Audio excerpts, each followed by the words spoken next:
वैदिक पर्सपेक्टिव के इस YouTube चैनल को सब्सक्राइब करें, वीडियो को लाइक व शेयर करें। ओम आवह समम वृषभम तुग्रयासु क्षेत्र जैसे मघवन स्वित्रयम गाम जो किचित अत्र तस्थित स्वांसः अकृत शत्रु अयताम अधरा वेदना अकह। रक्षा की समन करने वाले वृषभ की तुग्रयाओं में क्षेत्र की विजय हेतु हे मघवन स्वित्र गमन की जाने योग्य की निरंतर ही यहाँ संस्थित किया। शत्रुत्व को प्राप्त होने वाले को नीचे किया, वेदना दी। ये ऋग्वेद के प्रथम मंडल के 33वें सूक्त का 15वां मंत्र यहाँ पर लिया गया है। मान तो बहुत मिलेंगे समाज में, लेकिन आप उनको मघवन की विशेषता से विभूषित नहीं कर सकते। वो मघवन की श्रेणी में नहीं आएंगे। क्यों? क्योंकि उनका धन जो है वो सत्कर्मों से, परिश्रम से प्राप्त किया हुआ नहीं है, तो वो उनको आदेशित नहीं किया ईसा ने, क्योंकि वो जीव इस उद्देश्य को समझ ही नहीं पाएंगे। फिर यहाँ वैदिक व्यवस्था की विवाह नीति का भी वर्णन है यहाँ पर कि क्या उद्देश्य था, समाज निर्माण का उद्देश्य था। तो वैदिक व्यवस्था आज भी स्थापित की जा सकती है। अगर कोई दंपति अपने जीवन में इन नियमों का पालन कर रहा है तो वो वैदिक व्यवस्था तो उसने स्थापित किया ना अपने जीवन में।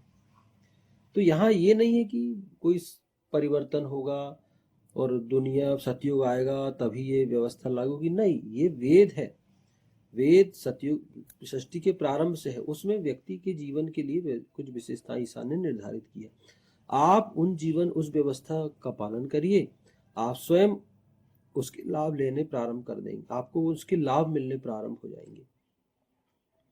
तो यहाँ ये सारी चीजें की गई। फिर एक चीज और यहाँ पर आई है कि जो समन करने वाला हो, जो वृषभ पुरुषों को समन करने वाला, मतलब शांति स्थापित करने वाला हो। हम देखते हैं कई उग्र व्यक्ति रहते, उग्र रहते हैं, शक्तिशाली पुरुष रहते हैं, लेकिन वो क्या करते हैं? वो समाज में विध्वंस मचाते। जैसे आप देखेंगे इतिहास में भी बहुत सारे लोग हुए हैं जो इन विशेषताओं को लिए हुए थे। वृषभ थे, वीर सेचन में समर्थ थे। जैसे आप देखेंगे सतयुग में देखेंगे हिरण्याक्ष था, हिरण्यकश्यपु था। त्रेता में अगर आप आएंगे रावण था, कुंभकर्ण था। आप इधर द्वापर में आएंगे तो दुर्योधन था और बहुत सारे लोग थे, कंस था। ये सब भी इन विशेषताओं को लिए हुए थे, लेकिन ये इनके अंदर एक विशेषता नहीं थी, समन करने वाले ये नहीं थे, शांति स्थापित करने वाले नहीं थे। तो इन्होंने क्या किए? इनकी वजह से समाज हमेशा अशांत रहा और हमेशा इनके डर के कारण जो उस समय के जो लोग होते थे वो जीवन ही नहीं जी पाते थे, डर में ही जीते रहते थे, बहुत सारी चीजें चाहते हुए भी नहीं कर पाते थे। वहीं आप देखो यही विशेषता लिए भगवान राम थे, भगवान कृष्ण थे, अर्जुन थे, भरत जी थे। आप देखेंगे प्रहलाद थे, अगर सतयुग में जाए तो प्रहलाद थे, ध्रुव थे। त्रेता में आएंगे तो भगवान राम थे, फिर परशुराम भी उनके ही काल में हुए हैं। फिर भगवान राम के भाई थे लक्ष्मण जी, भरत जी, शत्रुघ्न जी। हनुमान जी को आप देख लो, इधर आप सुग्रीव को देख लो। अब आप द्वापर में आएंगे तो यहाँ भगवान कृष्ण तो थे ही थे, लेकिन साथ में आप बलराम जी को देख लो, अर्जुन, पांचों पांडवों को देख लो। ये अपने आप में इन विशेषताओं को लिए हुए थे और उन्होंने इन विशेषताओं के माध्यम से समाज को में शांति स्थापित की, क्योंकि वो समन करने वाले थे और जो दुष्ट थे वो समन करने वाले नहीं थे।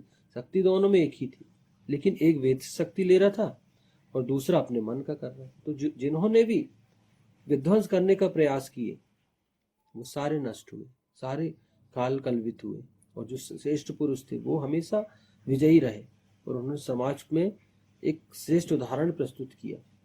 तो ये वेद मंत्र का ये उद्देश्य है।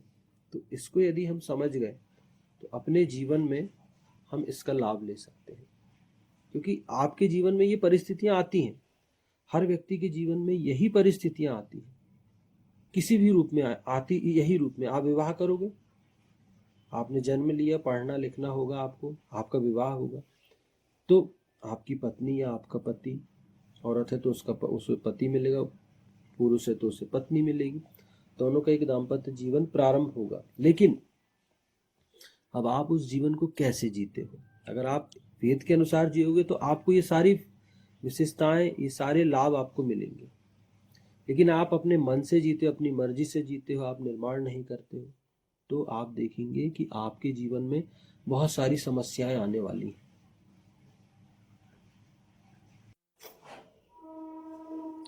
क्षेत्र की विजय हेतु। क्षेत्र की विजय हेतु का तात्पर्य औरत वर्ग की विजय है। औरतों को क्षेत्र कहा जाता है। वैदिक कालीन समाज में क्षेत्र संतानों का उल्लेख आता है। क्षेत्र संतानें वे संतानें होती थी जो किसी विवाहित व्यक्ति के अपनी पत्नी से संतान उत्पन्न कर सकने में अक्षम होने पर किसी अन्य पुरुष के माध्यम से संतान उत्पत्ति करवाई जाती थी। ऐसी संतान उस व्यक्ति की पत्नी उसके क्षेत्र से उत्पन्न होने के कारण क्षेत्रज की संतान कहलाती थी। अतः वीर सेचन में समर्थ पुरुष के द्वारा ऐसी औरतों को जो दुष्ट पुरुषों से विवाहित हैं,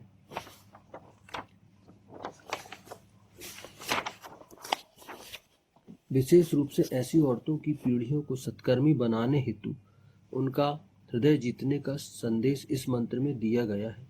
पुराणों में इस प्रकार के अनेकों उदाहरण मिलते हैं। मतलब इसमें यह है कि ये तो मैंने जो पढ़ा इसी से समझ में आ गया होगा कि क्षेत्र की विजय हेतु का तात्पर्य औरत वर्ग की विजय से है। मतलब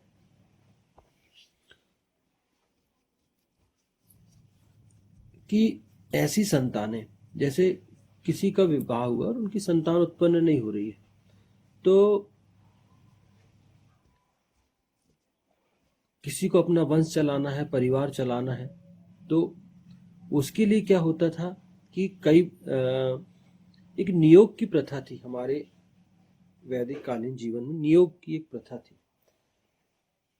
तो उसमें एक अन्य पुरुष के द्वारा संतान उत्पत्ति के लिए, केवल सिर्फ संतान उत्पत्ति के लिए दाम्पत्य संबंध स्थापित किए जाते थे उस पुरुष में और महिला में, और फिर वो संतान उत्पन्न करती थी। और वो संतानें जो है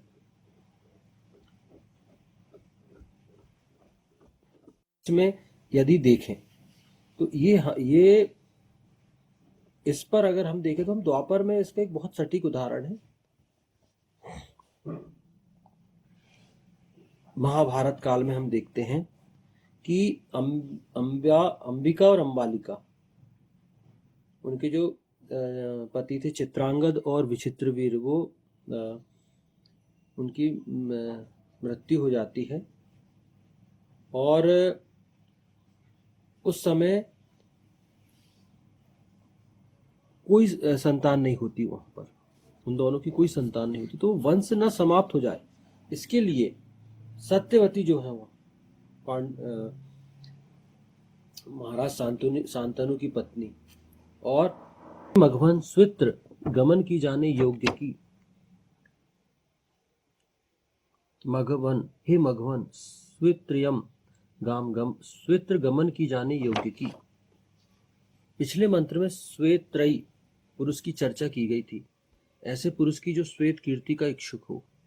इस मंत्र में स्वित्रियम गाम श्वेत कीर्ति की इच्छुक गमन की जाने योग्य औरतों की बात की गई। मतलब पिछले मंत्र में आया था श्वेत्रयी पुरुष की चर्चा की गई थी, ऐसा पुरुष जो श्वेत कीर्ति का इच्छुक, मतलब श्वेत है ना सफेद, सुंदर कीर्ति का जो इच्छुक हो, जो समाज में जो उसका नाम हो, लोग उसको स्वीकार करें, उसकी कीर्ति हो और लोग उसको एक अच्छे व्यक्ति के रूप में जाने। मतलब श्वेत कीर्ति से तात्पर्य है कि समाज में उसका नाम हो और वो बहुत अधिक लोकप्रिय, उसकी कीर्ति ऐसी होनी चाहिए कि लोकप्रियता लिए हुए हो, कि लोग उसे स्वीकार करें। तो हर व्यक्ति चाहता ही है कि वो लोग जो उसे जानते हैं वो उसे पसंद करें, उसका दूर दूर तक नाम हो। समाज में उसका नाम हो, तो हर व्यक्ति इसके लिए निरंतर मेहनत करता है, प्रयास करता है।